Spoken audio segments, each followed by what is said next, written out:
na tama ang aking ipinaglalaban. Marami lamang nagagalit sapagkat hindi po ito pabor sa posisyon ng Adventist, subalit ito'y nakasalig sa katotohanan, sa history at sa mga dokumentong magpapatunay na ang Seventh-day Adventist ay nakapagsagawa ng mga abortion, elective abortion sa mga ospital using guidelines na ibinigay ng ating General Conference. Hindi ko po maaatim o makakaya na manatili sa pananampalataya na alam ko sa aking sarili na nagkaroon ng issue sa pagpatay ng mga sanggol na walang kalaban-laban.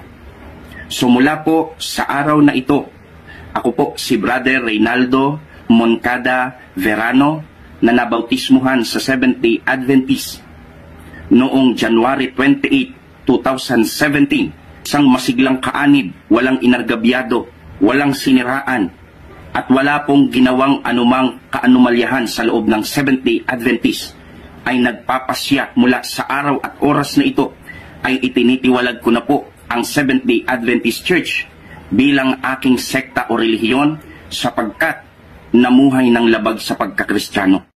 Yan, opisyal na deklarasyon, pahayag ni kapatid na Reynaldo Moncada Verano, ang debatista ng Sabadista, na di niya masikmura ang aral ng Seventh-day Adventist kaugnay sa aborusyon. Alala niyo ba yung sa debate namin ng Seventh-day Adventist kaugnay sa Inquisition, na terang-tera sila sa Inquisition at ginamit ko ang kanilang dokumento kaugnay sa abortion? Ano sabi? Di po ba sabi, baka Katoliko ang nagawa sa naturang abortion? Oh, see? Ngayon, meron pang challenge. Ang isa pang debatista ng Seventh-day Adventist na magharap daw kami, patunayan ko kaugnay sa abortion. Okay. Magandang paksayan. Pero sa pagkakataong ito, pakinggan natin. Debatista ng Sabadista nag-walk out sa SDA dahil di na talaga masikmura ang aral kaugnay sa abortion. Kasi mamalingan, pag palaging inulit-ulit ay magmukha talagang katotohanan para sa ating mga kapatid na kulang ang kaalaman. Ang pagkadaya ay maranasan sa iba't ibang paraan. Pero napakasakit pag madaya tayo sa pananampalataya. Dahil nanganib pati ang ating kaluluwa. Viva Cristo Rey! Pro Dio et Ecclesia! Kumusta sa lahat nating mga kapatid na sumusubaybay sa ating live streaming? Muli ito yung lingkod, Brad Wendell Talimong, makasama ninyo sa pagkakataong ito. At huwag kalimutang pindutin ang like sa ating live. At huwag din kalimutang mag-subscribe kung bago ka lang. At pindutin ang bell button para updated kayo, mag-comment at i-share ninyo, mga kapatid. At sa lahat nating mga kapatid na sumusubaybay sa ating live streaming, welcome po. At nagpapasalamat ako kay Sis Aida Montisilio Manasan. Ngayon lang dumating ang ipinadala niyang Blessed Exorcism Bill. No? Ito. So, pwede kayong mag-order sa kay Sis Manisan na sa Facebook ko po. Okay. So, maraming salamat nito. At sa lahat nating mga kapatid na sumusubaybay, welcome po. Silipin muna natin ang comment section ngayon. Para sa mga pumasok, welcome po. Ilagay niyo yung taga saan kayo para ma-shout out natin, ha? Si RG Diopino diyan sa Villanueva, Misamis Oriental. Si TC Florentin. Hernando Borgo. Sa ating mga kapatid na sumusubaybay, si kapatid na Ninita Candiog diyan sa Baoco, Mountain Province. Cecilia Dumagin, Givin Sumagpaw, si Judith Rabino sa Taguig, si Elquisa Gaspar Lianera Babor, si Flor Div sa Region 1, at sa ating mga kapatid diyan sa Pananampalataya at Katwiran Facebook page, si kapatid na Analisa Belgas, si Atita Bakaron, Giasar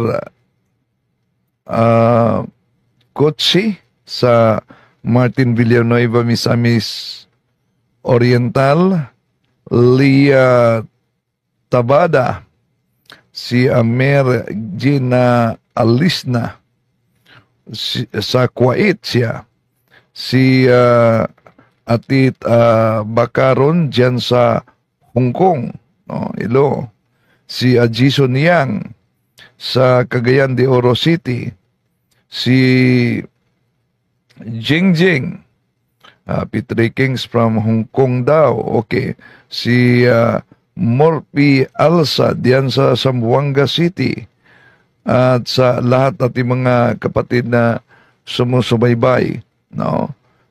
Dito si kapatid na Bernabe Palahos, si kapatid na Viraj Canio sa Cebu, si Givin Sumagpao galing sa Italy, Iloilo, si Leonardo Alexander Gliani diyan po sa Calawag, Quezon Province, si Genesis Orahinis, good afternoon bro, Albert from Bacolod, si Eliusa Gaspar Bador watching from Malaysia, si Corosilio Channel, Givin Sumagpao, sa bro, Wendell, pwede mag-ask kung may tirahan po ba diyan pag pupunta kami diyan? Saan? Ako sa Osamis, pero si Father Darwin nasa Bohol. Kung sa Bohol, meron. Si Nestor Bernalis from Bohol. At sa lahat nating mga kapatid na sumusubaybay, si Morphy Alsa diyan sa Zamboanga City. Okay, di na natin pa tatagalin pa mga kapatid. Ito ang kalalabas lang na pahayag ni Bro Rinaldo Moncado, ang debatista ng Seventh-day Adventist, na ilan na sa mga debatista sa Seventh-day Adventist ngayon ang nag-aalisan, no? Ito, meron siyang ibinulgar ang kaugnay sa aborsyon na sinusuportahan ng Seventh-day Adventist. Imagine, sila ang panay nagsasabing sumusunod sa 10 utos, di ka magpatay, pero ang General Conference nila sumang-ayon sa abortion. Ating pakinggan ngayon, nagkasagutan na ito sila si Pastor Cesar Dizon, no? Yung sinagot natin na pastor na nagkawindang-windang din ang sagot niya ng nabulgar na. Pakinggan natin si Rinaldo Moncado sa Seventh-day Adventist, mga kapatid, kung bakit umalis siya, at idiniklara niya na sa mga oras na nagsalita siya ay tinitiwalag na niya ang kanyang sarili sa Seventh-day Adventist dahil din niya masikmura ang abortion na sinusuportahan ng General Conference. So ito po yung aking sagot patungkol sa huling katanungan sa aking unang 3 video. Kung ako po ba ay mag-i-stay pa bilang isang Seventh-day Adventist o ako po ay aalis na. bilang kabahagi ng pananampalatayang ito. Sa mga nagdaang video, naging malinaw sa akin ang palitan at mga pahayag ng iba't ibang defender about sa aking mga na-research. At inisa-isa kong talakayin ang kanilang mga katwiran at argumento. At nakita ko lamang na maraming mga defender panatiko sa Adventist. Ano pong ibig kong sabihin? Hindi po nakasalig sa katotohanan. Oh, maraming defender daw sa Seventh-day Adventist nagiging panatiko dahil hindi nakasalig sa katotohanan, abay. How about si Pastor Dison ito? Kapag ang katotohanan ay makakasakit na sa Adventist sa kabuuan, Oh, yan. Nakita niya bilang Adventista, debater ito ng Adventista at humarap din ito sa debate ng mga Muslim. itinatago na nila ito at hindi na ipinapahayag sa tao. At sino mang magpapahayag ng katotohanan na makakasama o makakasakit sa bawat membro ng Adventist kahit ito'y tama o totoo, agad nila itong sasalingin, pagtutulong-tulungan. Yun. So, posible, pinagtutulong-tulungan na siya dahil isiniwalat niya yung abortion na sinusuportahan ng General Conference. Posible naman, siguro, di alam ng karamihan yan. Pero sa mga nakalap natin mismo na kanilang ministry magazine, napakalinaw ang deklarasyon ng kanilang sa susunod. Isa-isahin natin yung ministry magazine nila. Pero di muna sa ngayon dahil may sabadistang naghahamon sa akin ng debate. Napatunayan daw umano na ang Seventh-day Adventist ay sumusuporta ng abortion. Naku po, dito pa lang, ala na. So tuloy natin. Di kaya ay sisiraan. So na-realize ko po, mga kapatid, mga minamahal, na tama ang aking ipinaglalaban.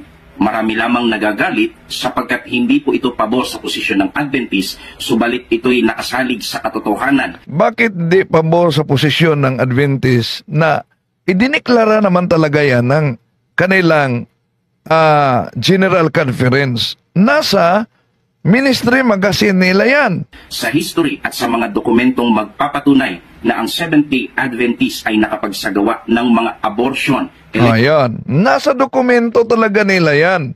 No? Na may guidelines sila kaugnay sa abortion.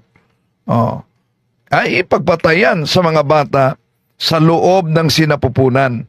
Effective abortion sa mga ospital using guidelines na ibinigay ng ating General Conference. Gaya ng aking binanggit, hindi ko po maaatim o makakaya na manatili. Sabi ni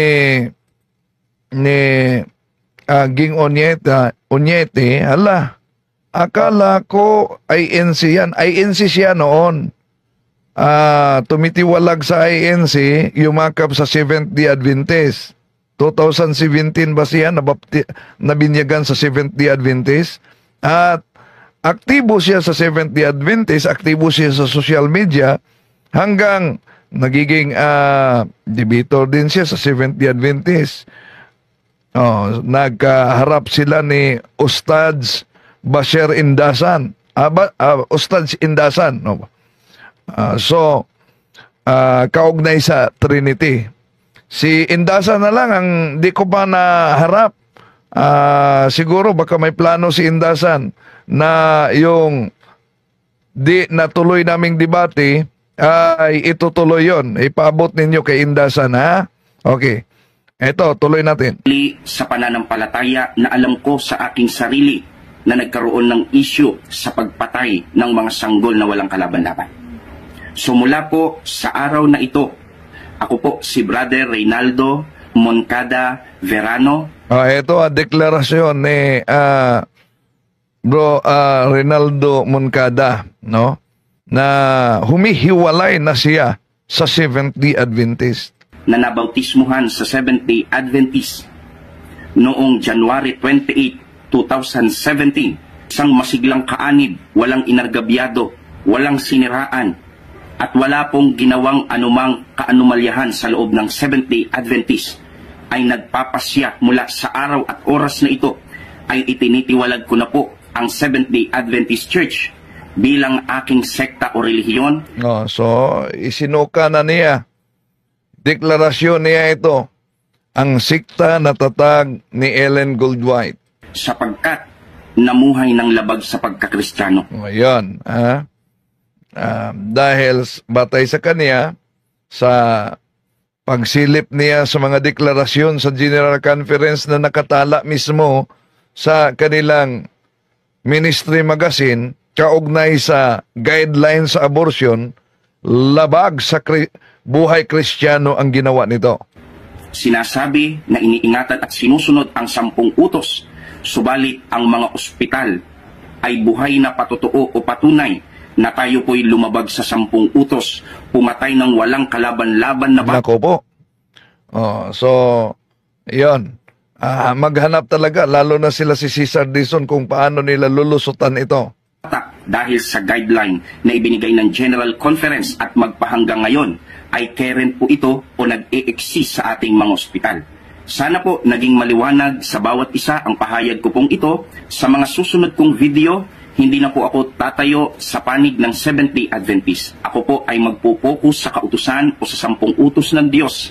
Ipapahayag natin kung paano dapat isagawa, paniwalaan at sundin ang kautusan ng Diyos na hindi po makukompromiso ng anumang pananampalataya.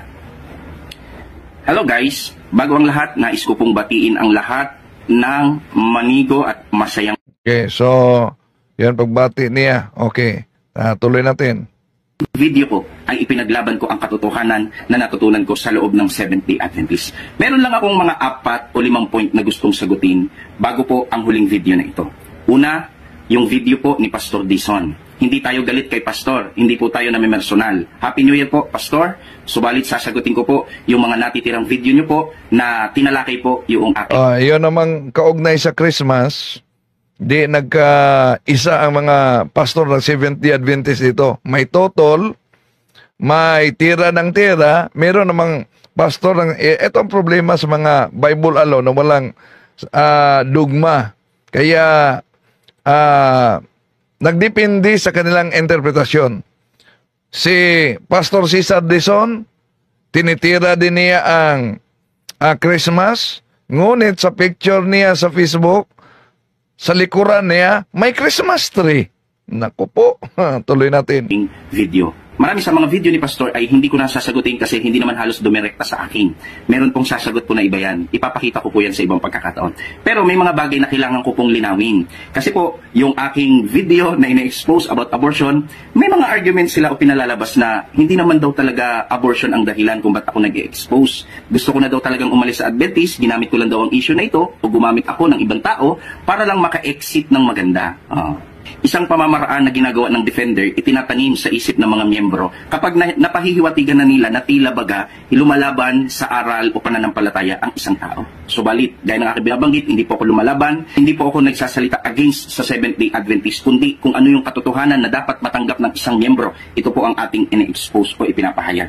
Kaya po gusto kong linawin po yan. Una, sabi ni Pastor, inalis ko daw yung salitang parang sa salita ni Brother Johnson Amican. Nung sinabi niyang yung lumabas na guidelines noong 1992 is parang hindi maganda ang guidelines. Sinabi ko daw na ito daw ay hindi magandang guidelines at ipinakain ko sa bibig ni Brother Johnson Amican para siraan lang daw ang Adventist. Ibig sabihin, binago ko daw yung sentido ng kahulugan o pahayag ni Brother Johnson Amican. Ayan. Ang tawag niya nga po dito is hindi magandang guidelines. Pero gusto ko lang pong ipaalala sa inyo na noon pa man, kahit na medyo parang hindi maganda yung guidelines na... si Johnson Amican yun, kahit parang hindi maganda. So kitang-kita niya na hindi maganda. Pero, sa bahayag niya niyan, ay di siya sigurado na yung pagsang-ayon ba ng General Conference kaugnay sa abortion, kahit na sa mga batang may depekto, ay pinahintulutang i-abort, ang termino dito parang hindi maganda. Bakit? Nagagandahan ba siya? O di ba siya siguradong hindi maganda talaga ang deklarasyon, guidelines ng General Conference ng Seventh-day Adventist? Tuloy natin. lumabas noong mga taon noon, 1907. Pati sabi ni Brother Johnson na parang hindi maganda. Hindi niya sinabing hindi maganda. At hindi rin Oh, tama, merong parang hindi maganda. Di siya nanindigan na yung deklarasyon, yung inilabas na guidelines ay hindi maganda.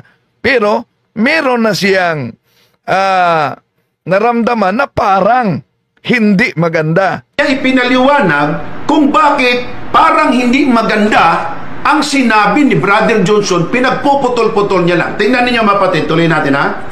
1991 o 1992, 1922 o 1992. Pero gusto ko lang pong ipaalala sa inyo na noon pa man, kahit na medyo parang hindi maganda yung guidelines na lumabas nung kahit na medyo parang hindi maganda yung guidelines na lumabas nung mga taon noon 1971 o 1992, mga taon noon 1971 Oh, yan mga taon nasa tingnan niyo ang Ministry Magazine ninyo sa mga taong yan. 1992, 1922 o 1992. Bakit hindi magandang guidelines? Kasi nga, pag binasa mo yung nasa guidelines, hindi naman talaga kasi maganda. Tingnan niyo mapatid, ang ginawa niya paulit-ulit. 1970, 1992, parang hindi magandang guidelines. 1970, 1992, parang hindi magandang guidelines. At least 2-3 bisis niya paulit-ulit. Ganon lang kaiksi. Hindi ba lang binigyan niya ng justice kung bakit sinabi ni Johnson Amica na parang hindi maganda. Again, dito po sa kanyang video o sa kanya pong sinabi na atin pong makikita, hindi maganda ang guidelines ng Seventh-day Adventist. Inalis na yung salitang parang. Ano po yung aking masasabi dyan? Una, respeto kay Brother Johnson Amican. Yan po ay aking Ito, nagkagulo na talaga ang Sabadista. mentor. At yan po ang isa sa kinasangkapan ng Panginoon kung bakit ako po ay napaanin sa Seventh-day Adventist. So, ang masasabi ko po dyan is wala pong mali sa aking sinabi. Sinabi ko po na ayon kay Brother Johnson Amican, hindi maganda yung guidelines na lumabas. Bakit po? Kasi by contextual or konteksto, ang binabanggit ni Brother Johnson is 1992 Executive Committee Abortion Guidelines. Lilinawin ko po yung 1992, kagaya ng pinagdidiinan ni Pastor Dison, hindi po ito full in session. Ito po ay Executive. Kung naalala ninyo na nagkasagutan kami ni Pastor Dison, di ba? Kaya kahit nagkakontrahan na yung pahayag niya, basta lang makalusot. Committee. Yung pahayag ni Pastor Dison, burahin nyo na po sa isip nyo ho yan. Kasi wala hong naniniwala po dyan na defender. Sarili lang po yan ni Pastor. Yan. So, yun pong 1992 guidelines, hindi po ito parang hindi maganda. Kasi pag sinabing parang hindi maganda, ang gustong ipatunog ni Pastor, hindi naman sinasabi ni Kuya Johnson na hindi maganda yung guidelines. Kumbaga, parang hindi maganda. Ibig sabihin is, maganda yung guidelines sa unang tingin, parang hindi maganda. Hindi ba? Yun naman ang gustong palabasin ni Pastor Dison. So, pag tinignan nyo po yung 1992 Executive Committee Abortion Guidelines, hindi po talaga parang hindi maganda ito. Hindi po talaga parang hindi maganda ito. Ang tamang salita talaga dito. Sandali muna, may nag-comment dito si Darrell Guanzon. May iba't ibang grupo na ba ang SDN? Dami na. Dami ng mga iba't ibang grupo sa Seventh-day Adventist ngayon. Plus, ito pang grupo na ito, meron nga nagkakasuhan na dahil sa logo at pangalan. No? Pero ito'y kaisara ito sa kay Pastor Chris Bacalares, kay Pastor Cesar Dison, ngunit dahil naka-publish kasi sa kanilang ministry magazine ang deklarasyon ng General Conference guidelines kaugnay sa abortion. Ito is hindi magandang guidelines. Bakit? Kailan naman naging parang hindi maganda yung guidelines na abortion na pwede mong i-abort yung mga may mentally or physically defect, kagaya ng mga may Down syndrome or mongoloid? Parang Yun, nabasa ko rin yan. Deklarasyon na yung may mga depekto sa mga bata na makita sa sinapupunan, pwede yung i-abort. Nasa guideline nila yan. hindi maganda ba yun? Hindi po, hindi yung talaga maganda. Sapagkat marami tayong miyembro sa Adventist Church na may anak na mongoloid. Hindi nila alam, pwede pala yung i-abort sa 1992. So, nagtanong dito si kapatid na Robert Villarin. Si Dinmar, anong SDA? Oh, si Dinmar kasama nito. Oh, kasama si Dinmar nito. Oh, although ang dami ng faction ng SDA, pero si Dinmar kasama sa grupo nila. Abortion guidelines. Official po ito. Official na guidelines ng Seventh-day Adventist sapagkat ito po ay pinagtibay sa Executive Committee. At ito nga po yung binanggit ni Brother Johnson Amican. Kung hindi naman ito official, ba't niya naman ito babanggitin o gagamitin? So walang mali sa aking sinabi. Talagang hindi maganda yon. Sinabi lang ni Brother Johnson na parang hindi maganda sapagkat in favor sa Adventist. Sapagkat si Kuya Johnson ay nagsasalita hanggat maaari para hindi masaktan yung miyembro. Pero pag binasa mo yung guidelines, talagang hindi maganda yung guidelines na ito. Kaya sabi ni Pastor Dison, binago ko daw yung pahayag. No, wala po akong binabago. Matagal ko na pong pinatutunayan na yung 1992 Executive Guidelines na yan ay hindi maganda ang guidelines na yan. Yan po ay labag sa Biblia sapagkat sa Biblia hindi po pumapayag ang Diyos na ipa-abort o patayin ang isang sanggol kung ito ay magiging mongoloid o kaya bunga ng rape at incest. Kasalanan ang rape at incest pero walang kamali-mali ang bata doon. Hindi niya ginusto yon. Wala siyang plano na mangyari yon o maging bunga sa ganong sitwasyon. Ang Diyos ang may karapatan kung magpapatuloy ang bata o hindi. Pero sino man, even yung magulang, walang karapatang magpasya. Lilinawin ko po, even ang magulang, walang karapatang magpasya kung bubuhayin o hindi ang sanggol. As long as nabuntis ang magulang, bagamat hindi maganda ang bunga ng rape at incest, hindi po tama na ang magulang magpapasya na yan po ay ipa-abort. Bawal po yan sa Biblia. Ang kasalanan ng General Conference naglabas ng guidelines na pinahihintulutan as long as yung magulang ay magpapasyang ipa-abort po ito. Kaya marami po ang naipa-abort ng dahil sa guidelines na yan patungkol sa mga walang kalaban-laban na bata. Kaya po bilang sagot, wala po tayong binago. Yun po talaga ang kahulugan nun. Kasi pag tinignan mo yung guidelines na lumabas noong 1992, ito po ay hindi maganda ang guidelines. Kaya sabi ni Pastor Dison, inahalimbawa niya yung love of money is the root of all evils. Ang pagmamahal sa salapi o ang labis na pagmamahal sa salapi ay ugat ng lahat ng kasamaan. Iba daw yung salitang love of money kaysa sa money is the root.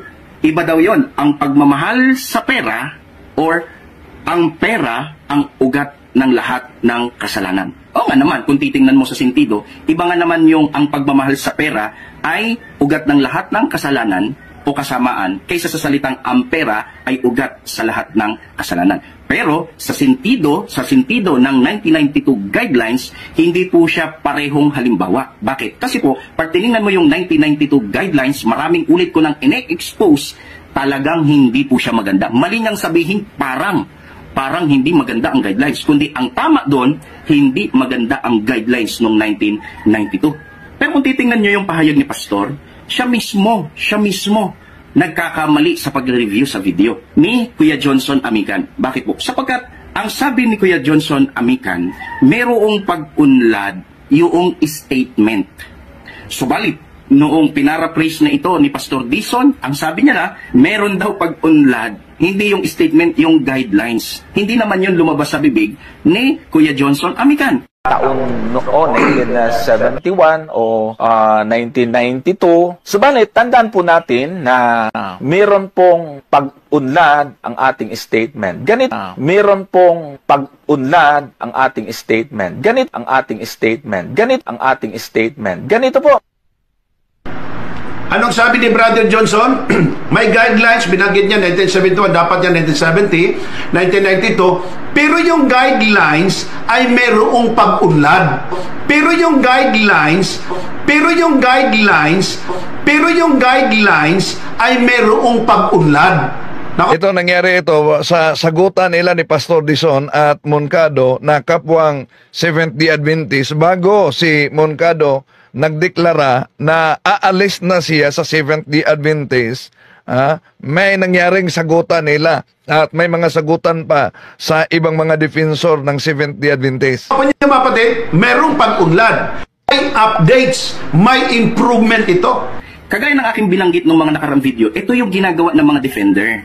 ina-expose nila yung 1970, 1971, 1992 guidelines. Pero pagpasok ng 2019, hindi na nila ina-expose yung guidelines kundi statement na. Napansin niyo po ba? Yan din yung ginawa ng pag-aralan natin. At ginawa din na napakaraming mga defender para itago ang katotohanan. Subalit, in-expose na natin po yan na kung saan magkaiba yung guidelines, magkaiba yung statement.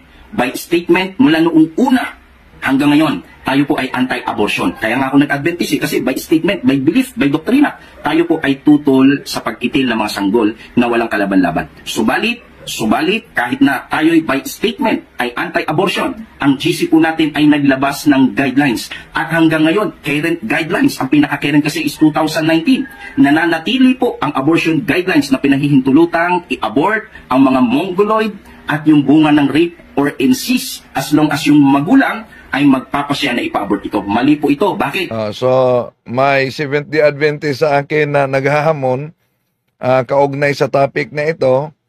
Sige, tuloy natin si Pakania, no? Si Pakania. Si debate nila ni Brad Tata, yon, naghahamon na magdebate umano kami, patunayan na pinahintulutan ng Seventh Day Adventist ang abortion. Sige. Magharapan na naman tayo. Sapagkat kasalanan na nga na ma-rape at magkaroon ng incest or sapin-sapin sa circle ng family. Binigyan pa ng choices ng ating GC. Hindi po pinag-uusapan ang kalayaan po doon. Ang pinag-uusapan, decision ba yun ng Biblia o hindi? Sa Biblia, walang karapatan, even ang magulang. Sapagkat sa Biblia, hindi po pinapahintulot. Kayo mga Seventh Day Adventist, suriin nyo. Nasa online yan. Pwede ninyo ma-download yung Ministry Magazine.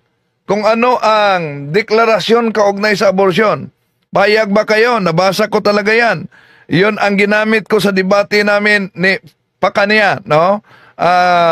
Payag ba kayo na ang bata pag makita sa doktor na may depikto sa katawan, may depikto sa loob pa ng sinapupunan o kaya ang batay bunga sa panggagahasa, yon. Kung ang mga magulang o ang ina ay nakadesisyon na ipalaglag ang bata, yon sa guidelines nila ay pinapahintulutan. See? Pagkatapos sabi nila, 10 utos. At sa 10 utos, huwag kang papatay. Yung abortion na yan, kahit mga bata may depikto o mga bata na resulta sa rape. Ano yan? Di ba yan pagpatay? Kayo mga kapatid na nakikinig dito, batay mismo sa guidelines na yan ng Seventh Day Adventist, matagal na yan. Sangayon ba kayo na yung may depikto sa katawan na bata sa loob sa sinapupunan, pag makita ito sa doktor na may depikto o kaya'y bata na bunga sa panggagahasa, pwedeng ipalaglag kung yon may pahintulot sa ina. Okay, tuloy natin.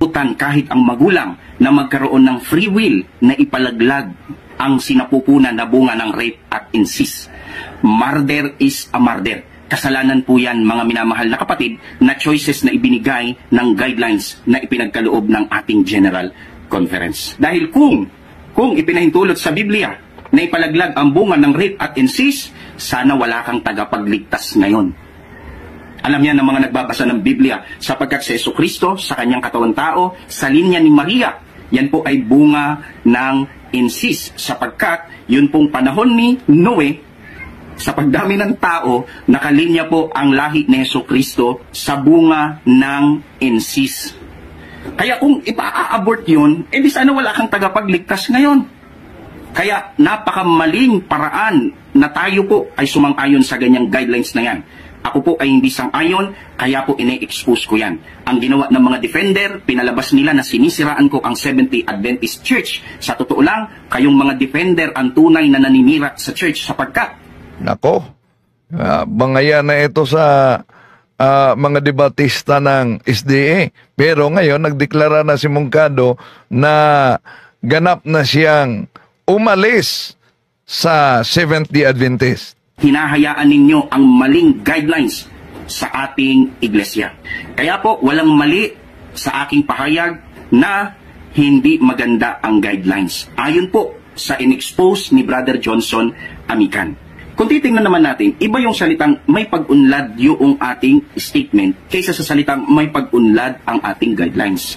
Dahil na ating binanggit, iba yung statement, iba po yung guidelines. Ang ginawa ni Pastor Dison, pinalalabas niya na sinasabi ni Kuya Johnson Amican na may pag-unlad daw yung ating guidelines. Hindi ko totoo yun. Sapagkat yung 2019 na binanggit ni Kuya Johnson Amican, hindi na po ito guidelines kundi statement. Sang-ayon po ako dito sapagkat by statement, tayo po ay pro-life, anti-abortion. Pero by using guidelines, tayo po ay pro-choice, tayo po ay pro sa abortion. Yan po yung dapat maging malinaw sa bawat isa sa atin. Kaya hindi po ako kalaban ng iglesia. Ipinapahayag ko yung katotohanan na dapat maunawaan ng isang miyembro ng Seventh-day Adventist, magalit ka man o hindi. Ikalawa, sinasabi niya daw na masyado kong pinutol. Pinaliit ko daw masyado yung portion ng video ni Kuya Johnson. Ang totoo, kaya po yung portion na yun ang kinuha ko lang. Kasi kung tutuusin, pwede ko ngang reviewin yung video na yun. Yung video na yun ng pag-aralan natin. Pero nung nakita ko na sa part na yun, pumasok na si Kuya Johnson sa statement, alam ko na hindi na yun dapat reviewin. Bakit? Kasi po, by statement, ako po ay sang-ayon po dyan, mga kapatid.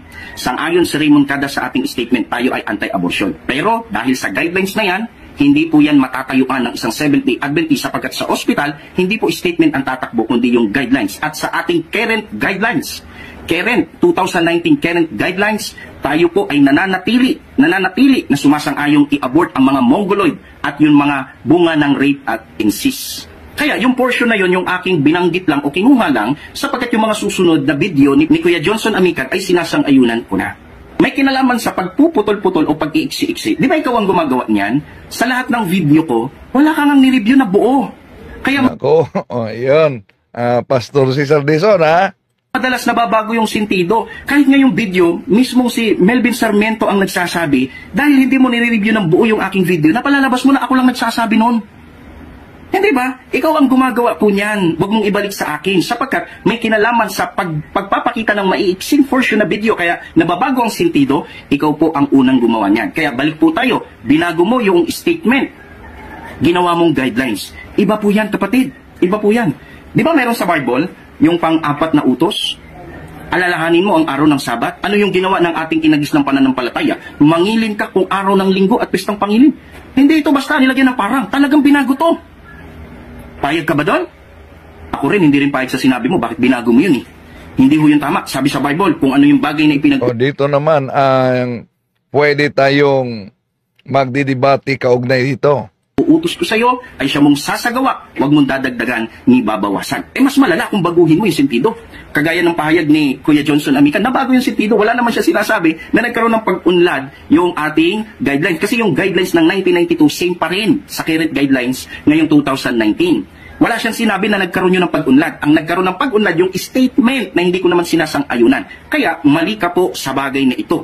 Maling sabihin na mangilin ng araw ng linggo at pestang pangilin sapagkat ang nakasulat sa Biblia, alalahanin mo ang araw ng Sabat. Sunod na point na gusto ko pong idiin. Sabi ni Pastor Dison, kaya ko daw ginagawa yung video na yun, intindihin daw natin mga kapatid, intindihin nyo daw ako kasi parang pinalilitaw niya na mahirap kasi yung aking pinagdadaanan. Nag-asawa ko, pagkatapos ako ay nag-aaral ng theology. So dahil sa hirap ng bagay na yun, para pinalalabas niya, yun ang naging dahilan, nahirapan ako, kaya ngayon bumabawi ako sa Adventist, kaya naninira ako using abortion topics. Gusto ko lang po magkaroon dito ng kunting correction at kunting promotion na rin. Alam po ninyo, noong akin pong pinakinggan, ang portion o kaya part 3 sa video ni Brother Raymond Cada, doon ko naintindihan mga kapatid kung bakit niya sinasabi ang ganitong mga bagay. I sympathize him. Naintindihan ko. Kasi ang sabi niya nga, mga kapatid, ito, sinulat ko, 2 pages to. Sinulat ko ito. Ang kanya mga sinasabi doon, lalo tigit doon sa bandang huli, malapit nang matapos ang kanyang sinabi. Siya pala 7 years pa lang na Adventist at nag-aaral lang theology 2017, di pa raw siya graduate sapagkat may mga kadahilanan. Pag-usapan po natin yan mamaya mga kapatid at akin po yang tatalakayin. Merong tapat at hindi tapat. Merong nga backslider eh. May mga lumalaban at iba pa sapagkat hindi nasusunod yung kanilang gusto. marami akong pinagdaanan, 7 years na akong SDA. So, ibig sabihin, bago ka pa lang talaga. Huh? Bago ka pa lang Adventist. Marami daw siyang pinagdaanan. Ang isa sa mga pinagdaanan niya, first theologian daw siya. 2017, hindi pa siya tapos. Bakit?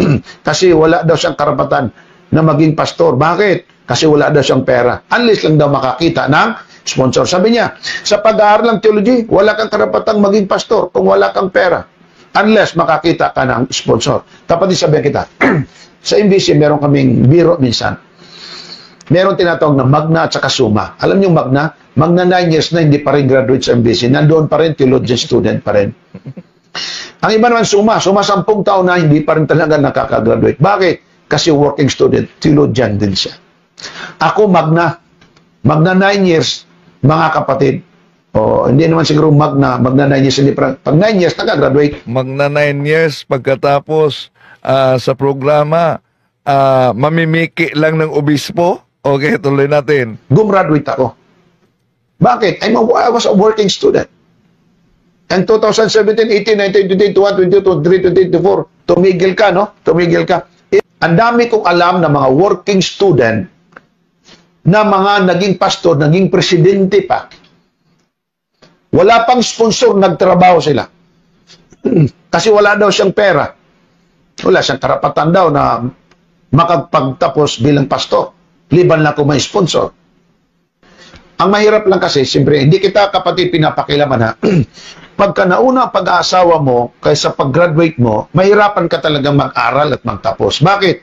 Sagutin mo pang misis mo, sagutin mo pang anak mo, so siyempre buhay ang mga yan, saan ang unahin mo? Kung may hawak kang 5,000, ibabayad mo ba sa tuition? Hindi. Ibibili mo ng pagkain at gatas, lalo na kung magkasakit pa. Kaya mas mahirapan. Pero marami din ako nakikita, sinabi ko na sa iyo, may mga anak na nag-aaral pa, pero silang mag-asawa ay desidido talagang mister na makapagtapos ang mister ng pag-aaral theology. Ngayon, pastor na, presidente pa sa union, nag-retire na nga eh. Sabi man dito, ito, nagbanggit ka pa ng pangalan ng tao. Ako'y nagmamakawa kay Sir Olarte na bigyan ako ng 18 units dahil may sponsor naman ako next week para lang makapag-enroll. So siya mga kapatid, nakiusap daw kay Mr. Olarte na pagbigyan siyang maka-enroll ng 18 units kasi daw by next week ang kanyang sponsor makapagpadala ng pera. Ito na ang sabi niya, hindi raw siya pinagbigyan. Hindi siya pinagbigyan. Kaya nawalan ako ng ganang mag-theology dahil sa kakapusan ko ng pera. Pag-aaral ko, hindi ko na tinuloy. Ito, brother Mungkada, sabihan kita, ikaw na nga walang pera, ikaw pang magagalit. Kung makiusap ka at payagan, praise the Lord. Okay, isa pa. Mali ang proseso ng theology. Ito na, nakita mo ng mali ng iba. Hindi ka pa estudyante, may proseso na yan sila. At hindi ka pa Adventista, may proseso na sila. Nung pumasok ka, sabi mo, ang proseso hindi mali. Ay, hindi tama, mali. Bakit? may mga nakagraduate, hindi dapat makagraduate. Ha? Di ako pinagbigyan, kaya di ako makapagpatuloy sa Adventist dahil na nga rin daw sa mga batang walang kalaban-laban kaya hindi daw siya makapagpatuloy dahil sa abortion tinutukoy niya. Oh, di ba? Kung titingnan mo nga naman, parang may lusot dito, inilalayo na ngayon ni Pastor yung tiwala niyo sa salita ni Raymond Cada. Kumbaga yung credibility na ni Raymond Cada ang kanyang tinitira dito. Personal na po ito mga kapatid, mali na po ito sa totoo lang. Kung isa kang defender, hindi mo dapat yan ginagawa. Pero tingnan niyo po, personal niya na akong inatake. Pinalalabas niya na wala naman talagang problema sa abortion na topic sa Adventist. Nahirapan lang daw ako sa pagte-theology, kaya ngayon gumagawa ako ng butas para umexit. Mali po mga kapatid. Bakit? Sapagkat unang-una, Pastor, makinig ka maigi. Makinig ka maigi ha, sasagutin ko ito. Pastor, for your info, ako po'y nag-aral ng theology bago magkaroon ng pandemic. Ito po ay 2017. Nag-aral po ako ng theology. Bago po pumutok ang pandemic, wala na po ako sa theology, Pastor. Lumabas na ho ako. Eh, kailan naman ako nag-asawa? Nag-asawa po ako, tapos na ang pandemic. So, meaning to say, mali yung ipinapakalat na paninira ni Pastor Dison na nahirapan daw ako dahil pinagsabay ko daw yung pag-aaral at pag-aasawa. Kaya dahil nahirapan ako, ang palusot ko yung abortion topic. Hindi po mga kapatid, bakit? Hindi po sabay yung aking pagte-theology at yung aking pag-aasawa. Mayroon pong pandemic na nasa pagitan ng mga yan. Siguro ang pandemic, mga 3 or 3.5 years din tumakbo, o palagi natin 4 na taon. Sa pagitan yan, hindi po sabay akong nag-aral at nag-asawa. Nag-theology ako bago mag-pandemic. Pagkatapos ng pandemic, saka po ako nag-asawa. Kaya malinaw po sa akin yung topic ng abortion. At yan po ay nakasalig sa mga reference na reliable at hindi po mga fake news. Hindi mo yan kayang mabago. Nasa history na yan. Nasa kasaysayan na yan. Kaya po mali yung pinapakalat ni Pastor na ako po ay gusto nang umexit sa Seventh-day Adventist at gumawa na lang daw ako ng dahilan. Nahirapan lang daw ako sa theology. Nahirapan lang daw ako sa theology sapagkat mahirap daw pagsabayin ang pag-aasawa at pag-aaral. Hindi po sa akin yun, Pastor, sapagkat hindi po naganap ang ganung bagay. Hindi po sabay ang aking pag-aaral ng theology at ang aking pag-aasawa. Kaya maling argumento po yan. Di ba ganyan ginawa mo kay Kuya Ronald? Ganyan ginawa ninyo kay Kuya Ronald. Total, lagi niya. Si Ronald din, Ronald, di ba, Obidos, nagiging debater din ng Seventh-day Adventist. Ngayon, umalis na sa Seventh-day Adventist. Nagkasagutan din sila ni Cesar Dizon. Mang binabanggit na itong mga video na ginagawa ko, ang nasa likod nito si Obidos, o edi gamitin ko ngayon ulit si Obidos. Hindi ba ganyan ginawa mo kay Kuya Ronald? Tapos kinampihan ka ng maraming mga defender? I'm not talking about Ronald Obidos ngayon na lumalaban na sa Adventist. Pero bago po kasi tumiwalag si Kuya Ronald, nag-expose po si Kuya Ronald about sa Bible, ano posisyon natin. Ang posisyon pala nating mga Adventist sa Biblia, based At hindi lang yan, in-expose pa ni Ronald Obidos na si Ellen Goldwhite at si James White kumakain ng baboy. At tutol si James White sa mga pahayag ng mga elders noon na bawal ipakain ang baboy. Yun, in-expose yan gamit ang mga dokumento din noon ng Seventh-day Adventist. ating mga scholar, tayo po ay limited errancy. Hindi pala tayo Bible inerrant. Ibig sabihin, ang Seventh-day Adventist naniniwala na ang Bible is infallible. Pero hindi ibig sabihin, naniniwala tayo na walang kamalian ang Biblia. Naniniwala pala tayo na ang Biblia is may mali. Pero pagdating sa usaping doktrina, belief practices, ang Biblia ay na-preserve at nanatiling tama. In-expose yun ni Kuya Ronald. Di ba, nilabanan mo yun? Sa bandang huli, ikaw rin naman ang bumitaw. Pinalabas mo pa na pinagkakaperahan ka ni Kuya Ronald. Ikaw naman nag-umpisang sumagot sa kanyang video. At ako, bilang isang defender, syempre nung una nabigla din ako, hindi ako sang-ayon sa in-expose ni Kuya Ronald.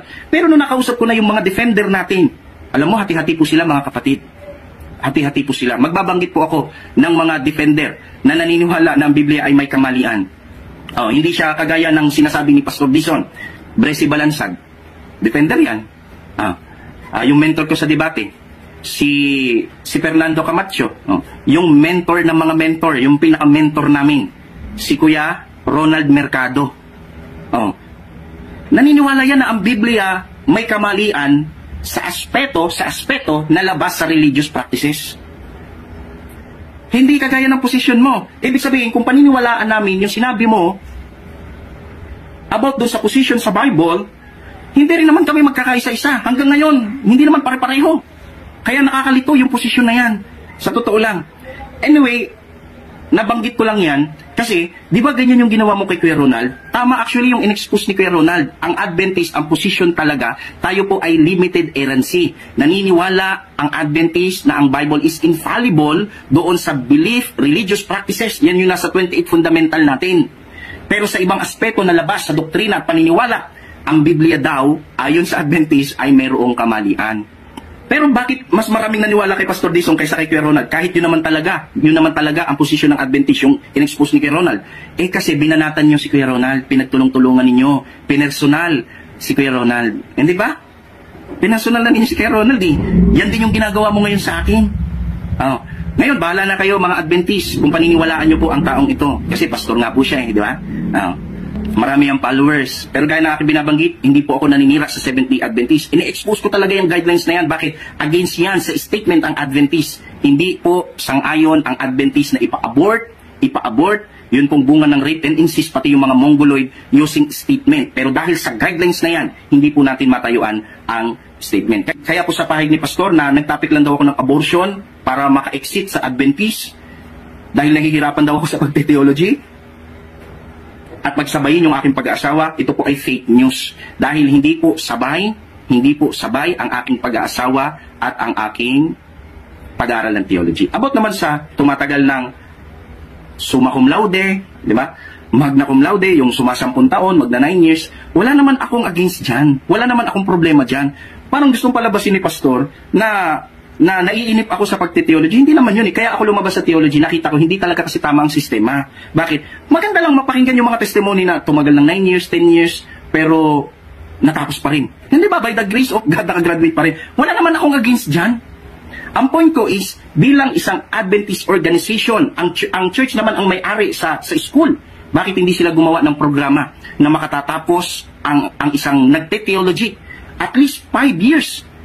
Kasi kapag masyado nang matagal, kagaya ng nakasama ko sa dorm, nag-aral ng theology sa MBC, binata pa. Ngayon, tatay na tawag namin, pag-graduate pa lang. Ilang taon na yun, hindi yun, nagpas 15 years ata siyang nag-aaral ng theology, tagal. Yung lakas niya, kaya nung pag-graduate siya, sabi ko, congrats tayo, makagraduate ka na. Pero anong sabi niya sa akin? Ang tagal, yung lakas ko, naubos na sa pag-aaral. Kunti na lang mapapakinabangan ng church. Bakit? Kasi mas mahaba yung buhay sa pag-aaral. Wala akong against yan. Okay yan. Kung may gagapang mo yan.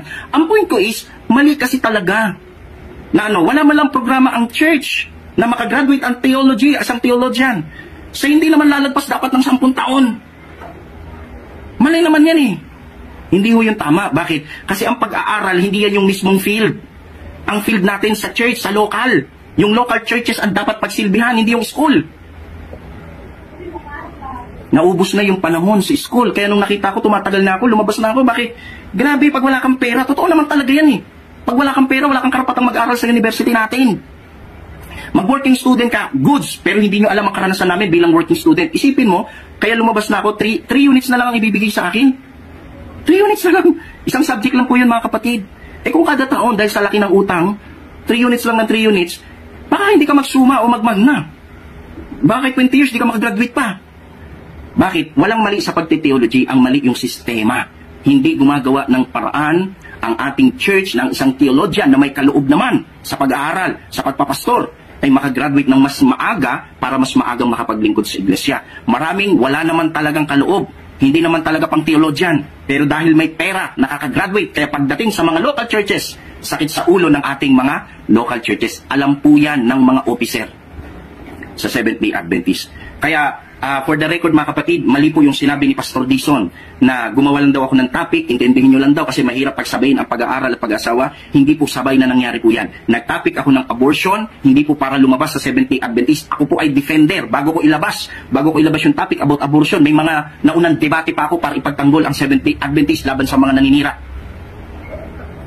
At marami akong schedule na ako po'y nagpapalakas ng pananampalataya sa ating mga local churches. Sa Diyos ang kapurihan, hindi ko po iniyayabang yan. Maraming na-speakiran ko sa bawat churches, ini-invite pa ako. Hindi nagsasawa sa akin, sa Diyos ang kapurihan. Ibig sabihin talagang nakikita ng mga kapatid na meron tayong kaloob para magpalakas ng pananampalataya. Hindi po tayo nagyayabang. Hindi natin sinasabi na sa sarili nating kakayahan yan. Sa Diyos ang kapurihan, kay Kristo ang kalwalhatian sa bagay niyan. Kaya ako nag-topic ng abortion sapagkat bilang member, dapat kong gampanan ng aking part na ano yun. Dapat kung ano yung totoo, yun lamang ang matanggap ng miyembro. Natuklasan natin, batay sa mga resources, mga reliable evidence natin na galing mismo sa church ng Adventist, naglabas ng guidelines. Ang ating GC naglabas ng guidelines na pwedeng ipa-abort yung mga walang kalaban-laban na bata. Yan. Ang debatista na mismo ng Seventh-day Adventist ang nag-expose niyan, no? At narinig din natin si Pastor Cesar Dison na siya sa pag-aaral niya umano sa pagiging pastor ay magsusuma 10 taon. At yun, nagkaunsihan na talaga mga Sabadista ang mga ngaral dahil kaugnay sa kanilang opisyal na aral, guidelines sa abortion. Pagkatapos matagal kang nag-aral, yun natutunan niya, naalala niyo yung sagutan namin ni Pastor Dison, ginamit ko ang kanilang aklat na kay Mark Pinley O, anong sabi niya? Nang ginamit ko ang kanilang aklat. Ang sabi niya ay piki daw umano. O, piki daw yung ginamit kong aklat. Wala siyang takot na sariling aklat nila. Ito ba yung natutunan nila sa magsasampung taong pag-aaral na kahit sariling aklat ay kanilang pasinungalingan? Balikan natin muna, ha? Ito pa, isa pang tampered ni Talibong. Oh, tampered daw. Sabi ni Talibong, So, imagine, ito po yung aking ito tampered. pa, isa pang tampered ni Talibong. Sabi ni Talibong, si Mark Finley daw, ang siya po may sulat nito. Okay? Sabi daw ni Mark Finley, does the New Testament teach that the disciples worship on the first day of the week? Sabi ni Mark Finley daw yan. Sagot din daw ni Mark Finley, ito, it is often stated that the disciples and the early church kept the first day of the week holy in honor of the resurrection of Christ. Na mga kapatid, napansin niyo po ba na yung ginawa ni Talibong, ang honor niya mga kapatid, dalawang N. Talibong ang honor do. Tinuturo pa niya, oh. Dalawang N umano. Yung inilabas ko, mga kapatid. So, nakita niyo? Ganito ba ang natutunan niya sa pagiging suma-sampung pag-aaral? Isa lang. Nakita niyo yung unang, yung publish niya mga kapatid? Pinakita niya. Sabi ko, tampered. Bakit? Kasi pati spelling, mali-mali. Ang ginawa ni Talibong ngayon, ipinakita niya talaga yung mas malaki. At ipinakita na nga ni Talibong, kapatid, ito na yung buo. Oh? Pero mapansin mo, dito sa magazine ni Talibong, nagawa-gawa niya lang. Bakit? Sabi niya, page 95 yan. Ito yung mga kapatid, oh, page 95. Pero kamanga-manga, nasa magazine na ito or sa librong ito, nasabi niya kay Mark Finley daw ito galing, kay Mark Finley daw ito, pero si Talibong ang picture na nandito. Mapansin niyo mga kapatid, mga kaibigan, si Talibong dito may hawak pang cross na itinatakot marahil sa mga tao. Nagkamali si Talibong. Oh, nagkamali si Talibong. Para lang maka-establish ng doubt para sa mga Seventh-day Adventist. Ganon na ba ka-inosente ang pagiging pag-aaral na yung tinatawag niyang suma-sampo? Di ba niya alam na yung ipinakita niya ay nasa channel ko? At basta nasa channel ko, meron talaga yung logo na ganito. Halimbawa, ito mga kapatid, pakita natin, oh. So, yon, magtalakay ako. Yon, kung may logo talaga diyan, oh. At yun ang kaniyang kinaka-paste, no? At ipinakita, natural. Kahit anong aklat na ipakita natin yan, may logo talaga. Marker sa channel ko. Pero ang tanong, totoo ba nga nagawa-gawa ko lang ang naturang aklat ni Mark Finley? Booking siya ni Pastor Bacalaris. Binasa ni Bacalaris ang ginamit ko. Oh.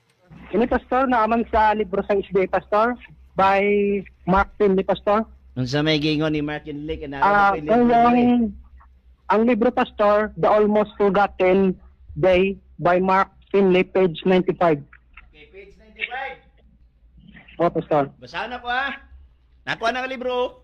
5, 6. Pastor, question and answer. Question and answer. Asa madani? Does the New Testament teach? Ano siya? Pastor, mauna. Okay, basahan ako, ha? Question. Does the New Testament teach that the disciples worship on the first day of the week? Na igibutang din nga pangutana. Answer. It is often stated. Meaning to say, may gagag it is often stated. Wala man yun nga nag-quote siya Biblia. Wala mag-ingon nga nag-quote siya og apostoles. It is often, meaning not all the time. Take note, ha? It is often but not all the time. Basahan ko, ha? It is often stated that the disciples And the early church keep the first day of the week holy in honor of the resurrection of Christ. Antay ha? O, see? Yung pinakita ko na aklat ng Seventh-day Adventist na ang may akda ay si Mark Finley na narinig niyo, nasaksihan niyo.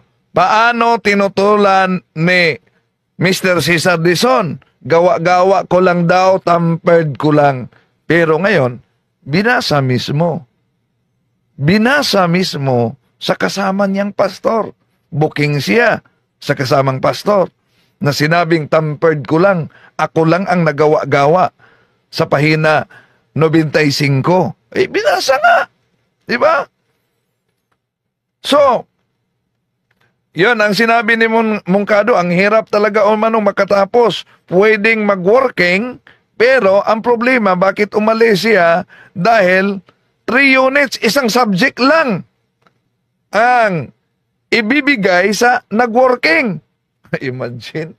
So, ilang taon ka matapos dyan? Pagkatapos, kung magiging pastor, magiging bang tulad ni Pastor Cesar Dizon na nagpalabas ng obispo daw ng simbahang Katoliko, piki naman? Ipapakita ko sa inyo, para po kayo na mismo, kasi sabihin nyo, gawa-gawa ko lang, ang kardinal mismo o bishop ay naghamon sa inyo, sa akin, sa ating lahat. Tulungan lang daw siyang maghanap from the Bible and Bible alone na nagsasabi ang linggo ay dapat ipangilin. Magbibigay siya ng premyo sa iyo ng $1,000. Paki-play, please. I have repeatedly offered $1,000 to anyone who can prove to me from the Bible alone that I am bound to keep Sunday holy. There is no such law in the Bible. It is a law of the Holy Catholic Church alone. The Bible says, remember the Sabbath day to keep it holy. The Catholic Church says, no, by my divine power I abolish the Sabbath day and command you to keep holy the first day of the week. Baka sabihin ninyong naninira lang ako, o kaya sabihin nyo gawa-gawa ko lang. Ayun, bishop ng Catholic Church na mismo ang nagsabi. O, see? Di po ba pinakilala niya? Anong sabi niya? Ayun, bishop ng Catholic Church na mismo ang nagsabi. No, yan. Pinakilala talaga niya. Ulitin natin, ha? Kung naninira lang ako, o kaya sabihin nyo gawa-gawa ko lang. Ayun, bishop ng Catholic Church na mismo ang nagsabi. At nang nadiskubre natin, mga kapatid, na hindi pala yun obispo ng Katoliko, kundi isang artista na pinasuot lang ng kasuotang obispo, anong sabi niya? Sabi ni Mr. Talibong, ipinakilala ko raw na yung bishop na nagsasalita ay ipinakilala ni Mr. Dizon. Mr. Talibong, hindi ko pinakilala na yung tumayo doon na aktor, yun talaga ang bishop. Ang tinutukoy kong ipinakikilala ko doon ay yun pong sinabi ni Enright na isang priest din po doon na kung saan siya mismo nagamon. Yan, di daw niya pinakilala. Ang kanyang ginawa lang, walang pagkakaiba sa aswang-aswangan. The ordinary activity of the devil. Sandali, ha? Sabi ni Mr. Talibong, ito, ha? ipinakilala walang... ko raw, sinabi dito, Vincent G. Morton, actor, Los Angeles. Kasi sa Los Angeles po ito nangyari. Sa LA. Dito po sa California. Then, dressed in the robes of a bishop. So, ibig sabihin talagang aware ang mga tao na hindi sa bishop, kundi nagdamit bishop lang siya. Wala itong pinagkaiba, mga kapatid, na may mga pelikulang aswang-aswangan, hindi talaga aswang, kundi nagdamit lang aswang kasi may action lang ginagawa. Yun na ang palusot niya. So, kaya mga kapatid, merong hamon si Pakanya, ako daw umano ang magpatunay na ang Seventh-day Adventist ay sumang-ayon sa abortion. Ano, sa palagay ninyo, tatanggapin ba itong hamon ni Pakanya, comment kayo. Kung tatanggapin ba natin ang public debate, i-comment ninyo. Maraming salamat sa inyong pagsubaybay. Hanggang sa muli, ito yung lingkod, Brad Wendell Talibong. Bye-bye. To make his message known is our responsibility. So here we are to pledge our lives to the